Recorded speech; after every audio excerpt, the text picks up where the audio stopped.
Salut tout le monde, j'espère que vous allez bien. Donc dans cette nouvelle vidéo, je vais vous parler de la seconde. Pour ceux qui ne savent pas, j'étais en première cette année, donc je passe en terminale. Donc je me souviens très bien de ma seconde.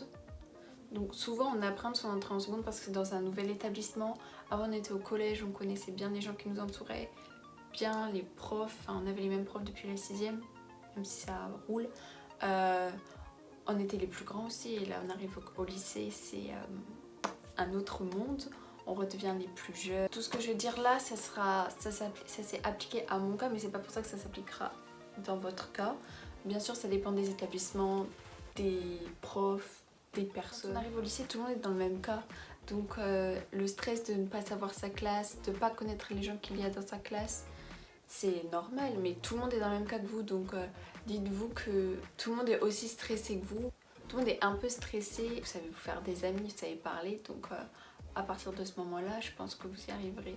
Pour ma part, j'étais en seconde générale, donc je parlerai que de ça. J'ai pris un petit carnet pour tout noter parce que j'ai beaucoup de choses à dire. C'est quand même un grand bouleversement l'entrée au lycée. Et donc au programme de cette vidéo, alors en premier je parlerai des gros changements, enfin du gros changement et des libertés, parce que qui dit lycée rime souvent avec un peu plus de liberté. Ensuite je parlerai de mon organisation, de l'emploi du temps et il y aura la charge de travail et la baisse de moyenne. Et enfin de la réforme et des spécialités. Alors pour commencer, l'entrée au lycée et la seconde est vraiment très différent du collège. Alors pour ma part, le collège on était toujours accompagné, on va dire, il y avait toujours un surveillant ou un prof pour savoir si on avait bien compris ou pour vérifier nos devoirs, tout ça. Alors au lycée c'est très différent, encore ça dépend des lycées et des profs, mais c'est très différent. Je m'explique pas. Au lycée on peut sortir à chaque intercours, alors qu'au collège nous c'était pas possible du tout. Pareil le midi on peut sortir pour aller en ville, quand on a des heures de trou, sortir pour aller en ville, manger en ville, tout ça, alors qu'au collège t'es obligé de manger à la cantine quoi. Ensuite un autre gros changement pour ma part c'est peut-être le truc le plus compliqué, même encore là, je vais rentrer en terminale, c'est vraiment le truc qui m'embête le plus. C'est de me lever à 6h. Vraiment se lever à 6h. Je sais pas à quelle heure vous vous levez vous pour aller au collège, mais moi je me levais à 7h. Là me lever à 6h c'est vraiment... Rien que d'y penser je suis déjà fatiguée quand je vais refaire ça dans 2 semaines presque. Donc c'est pour ça, ça fait des grosses journées et je vous conseille de pas dormir trop tard parce que se réveiller à 6h et ensuite passer une journée fatiguée c'est vraiment le pire parce que tu peux pas suivre les cours. Autre gros changement, c'est les classes, les grosses classes, les classes avec plein d'élèves. Enfin, moi en seconde j'ai pas eu ce cas-là, on était 25, 24, mais souvent, enfin la majorité des classes de mon lycée, les secondes c'était des 30, 35. Donc il y a aussi un gros changement, c'est l'autonomie. Enfin, au collège, je sais pas vous, mais les profs nous apprennent quand même à être autonomes petit à petit. Et au lycée, on doit être autonome. Les profs, de toute façon, ils vous le diront à la rentrée. Au début de l'année, ils seront très indulgents avec vous. Après, petit à petit, ça va se mettre en route. Et c'est pas forcément compliqué, hein. C'est un truc à apprendre et tous les cas. Mais vous faites vos devoirs, c'est bien. Comme ça, pour le contrôle, vous avez révisé, vous savez comment faire. Vous le faites pas, tant pis pour vous. Ça tombe, la sanction, elle tombe. Soit vous aurez une mauvaise note au contrôle, soit des profs vérifient ou je sais pas, mettre une punition. Et aussi, faut bien penser à s'avancer. Par exemple, souvent les profs ils donnent beaucoup de devoirs à l'avance. Bah, dès que vous avez un temps libre, faites vos devoirs. Comme ça, la veille ou l'avant-veille du DM ou du contrôle, vous ne n'arriverez pas à... Et il y a la prise de notes, ah oui. Alors la prise de notes, moi je n'ai pas trop fait en seconde, mais je sais qu'il y a des gens qui en ont beaucoup fait. C'est-à-dire que le prof fait son cours et bah vous devez prendre des notes de ce que dit le prof, mais pas tout copier. Pas si compliqué que ça, j'en ai fait un peu, je trouve pas si compliqué que ça. Faut juste être un peu organisé et écouter. Et voilà, c'est un coup de main à prendre, c'est pareil. Les profs de toute façon au début de l'année ils vous aideront, ils vous accompagneront, puis au final vous y arriverez. Faut vraiment pas s'en faire avec la seconde.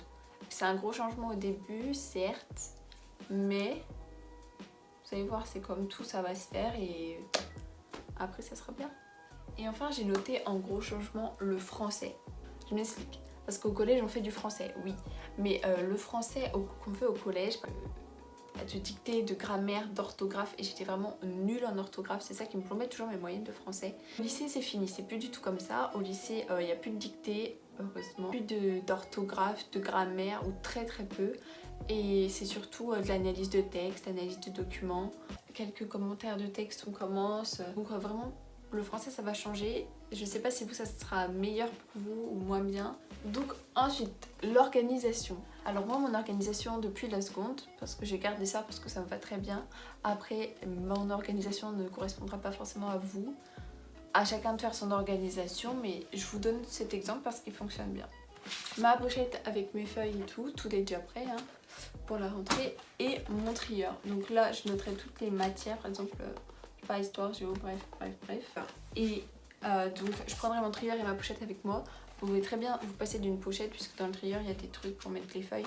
Mais moi j'aime bien avoir une pochette. Donc à chaque cours je rangerai dans le cours qui correspond ma feuille de cours. Comme ça j'ai tous les cours avec moi sans avoir 36 cahiers à me balader.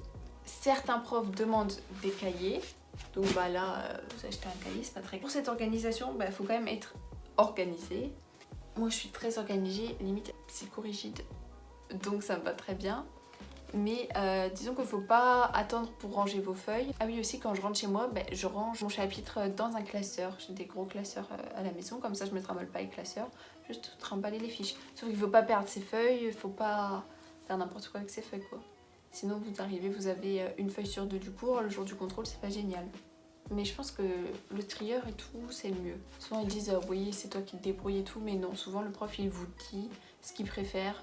Moi je sais que les profs de langue souvent ils préfèrent les cahiers et les profs autres ils s'en fichent. Donc ensuite la charge de travail et la baisse de moyenne.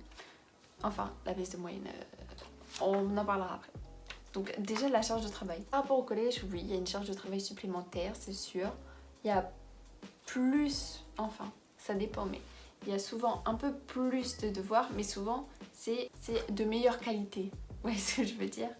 Ça dépend des matières et des profs et de tout. Et comme je l'ai déjà dit, les profs ils sont pas derrière vous à chaque instant.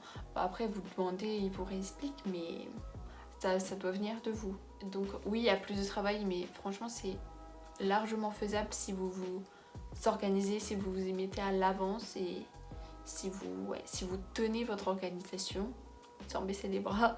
Ensuite sur la difficulté on va dire, donc forcément en seconde on a un niveau dessus qu'au collège, qu'en troisième, donc forcément la difficulté ça va avec. On demande plus d'approfondir en seconde qu'au collège, qu'en troisième. Il y a aussi plus de révision et plus de leçons parce qu'elles sont plus lourdes, elles sont plus conséquentes. Donc c'est pour ça que je vous dis de vous y prendre à l'avance. Franchement, les profs ils vous diront au début de l'année, j'en suis sûre, parce que moi tous mes profs ils me le disent toujours au début de l'année, c'est de réviser à chaque fois quand vous rentrez chez vous, vos cours le soir ou les cours que vous aurez le lendemain, de les relire. Franchement c'est le truc à faire vraiment, c'est normal, les profs ils le disent quand même, c'est leur métier. Mais on peut jamais faire ça, enfin tu rentres le soir, tu rentres tard, 8h30, 19h plutôt, arrivé chez toi... T'as pas que... Déjà faut que tu fasses tes devoirs, en plus t'as pas le temps de relire tous tes cours, ensuite faut que tu manges, bref t'as d'autres trucs à faire. Donc c'est un truc qu'on n'a jamais le temps de faire, mais ça serait la bonne solution. Donc si vous pouvez faire ça, ça serait vraiment bien. Si vous savez que vous avez un contrôle la semaine d'avant, vous relisez par exemple quand vous avez un peu de temps, si vous avez une pause dans l'après-midi, parce qu'après je vais vous parler de l'emploi du temps, parce que l'emploi du temps vous pouvez avoir des trous en plein milieu de la journée, donc à ce moment-là vous pouvez un peu... relire vos cours de la journée ou de la veille ou du lendemain pour vous remettre un peu dans le bain. Je vous dis ça, vous prenez, vous laissez, vous faites ce que vous voulez. Alors ensuite, la baisse de la moyenne. Donc pour ma part, oui, j'ai baissé dans ma moyenne de 3e à celle de seconde. Mais ça me dérange pas du tout. Faut relativiser, enfin on va dire qu'en 3e j'étais à 16,5, en seconde j'étais à 14,5. Donc j'ai baissé 2 points, vous dites ouais 2 points c'est beaucoup et tout. Moi je suis... contente on va dire, j'étais pas larguée, j'étais bien dans mes cours. Après il y a aussi où on se situe dans la classe mais bon ça c'est un autre débat, mais j'étais bien. Voilà, faut revoir ses notes vraiment. Après c'est un temps d'adaptation pour vos notes, mais si vous baissez vous dites pas, si votre moyenne baisse vous dites pas oh ça y est je suis nulle, non pas du tout, vous avez, c'est juste que c'est pas la même notation. En règle générale vous dites jamais que vous êtes nul parce que vous êtes pas nul. Donc ensuite, l'emploi du temps, ça c'est un truc qu'on attend beaucoup à la rentrée. Et franchement, l'emploi du temps au lycée, c'est bien, je trouve. Enfin, vous pouvez tomber sur un mauvais emploi du temps, mais c'est beaucoup plus aéré qu'au collège. Moi, j'avais un emploi du temps sympa. J'avais pas le meilleur des secondes, mais il était bien quand même. Il y avait des après-midi où il y avait toutes les classes de seconde qui n'avaient pas cours. Enfin, le jeudi après-midi. Sauf ma classe, on avait cours. Mais c'est pas grave, hein, ça me dérangeait pas en soi. Et j'avais une option aussi, donc mon emploi du temps était bien même avec une option. Pourtant, ouais, vous pouvez avoir des trous à n'importe quelle heure. Par exemple, vous pouvez avoir un trou de 10 à 11, ça c'est un peu chiant parce que vous pouvez rien faire, enfin vous pouvez pas aller manger, bah, vous pouvez rester au lycée, au foyer, en perm, relire vos cours justement. Du lycée, c'est que ça fait vraiment des grosses journées je trouve, bah 8h, 18h c'est long. Merci Sherlock.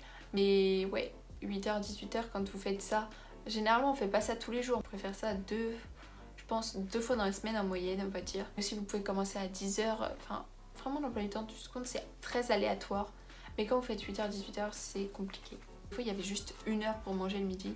Il y a des périodes de l'année qui sont très fatigantes que d'autres. Par exemple quand on arrive en hiver ou après les vacances d'hiver aussi. Moi je rentrais, je m'endormais sur mes devoirs carrément. Enfin, un autre truc c'est les semaines A et B ou pair, impair, bah ça doit aussi avoir au collège. C'est que les classes souvent au lycée elles sont mélangées. En seconde aussi ça commence, par exemple j'étais jamais avec ma classe pour faire espagnol. Pareil pour faire physique, chimie, SVT quand c'est genre TP, des trucs comme ça, c'est en demi-groupe.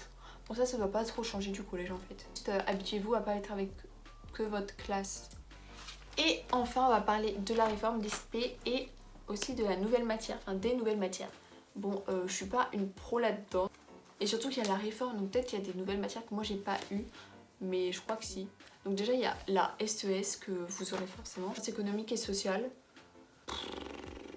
Ouais, en gros vous allez apprendre plein de trucs, oula, sur le financement des entreprises, le chômage et tout. Enfin c'est assez intéressant, moi ça me plaisait pas trop, mais c'est quand même intéressant. Nous on devait choisir entre 2 ou 3 trucs, il y avait genre sciences et laboratoires, littérature et société. Moi j'avais pris littérature et société. Littérature et société, ça porte son nom, c'était du français. C'est un peu comme du français mélangé avec de l'histoire. Parce qu'on avait un prof de français, un prof d'histoire 1 semaine sur 2. Nous on a travaillé sur l'évolution de la vision de l'homme à travers le temps, à travers les textes, les auteurs, tout ça. Et donc vous passez l'année à étudier des textes, à faire des analyses de textes. C'est comme du français mais en pire avec l'analyse de l'histoire. On avait travaillé... par exemple, l'imprimerie, on avait travaillé sur le naufrage du Titanic. Par exemple, voir les journaux, les différents journaux, comment ils traitaient un même sujet, vous voyez, des trucs comme ça. Ensuite, je sais pas combien de temps ça fait, mais je crois que ça fait un moment que je parle. Parce que je voulais vous parler des spécialités du coup à choisir pour la première. Moi j'étais en première cette année, donc du coup je sais vraiment en quoi elle consiste maintenant. Donc, des spécialités à choisir et de la réforme, mais je crois que là c'est un peu trop long. Du coup si vous voulez une vidéo sur la réforme et sur les spécialités, vous pouvez me le dire en commentaire et je vous le ferai avec grand plaisir. J'espère que j'aurai réussi à vous rassurer pour votre entrée en seconde. Franchement, ne stressez pas, enfin c'est facile de dire ça, mais si cette vidéo t'a plu, tu peux t'abonner, liker et la partager. Tu peux aussi la commenter pour me dire sur quoi tu aimerais une prochaine vidéo. Du coup, je vous souhaite une bonne rentrée et je vous dis à bientôt.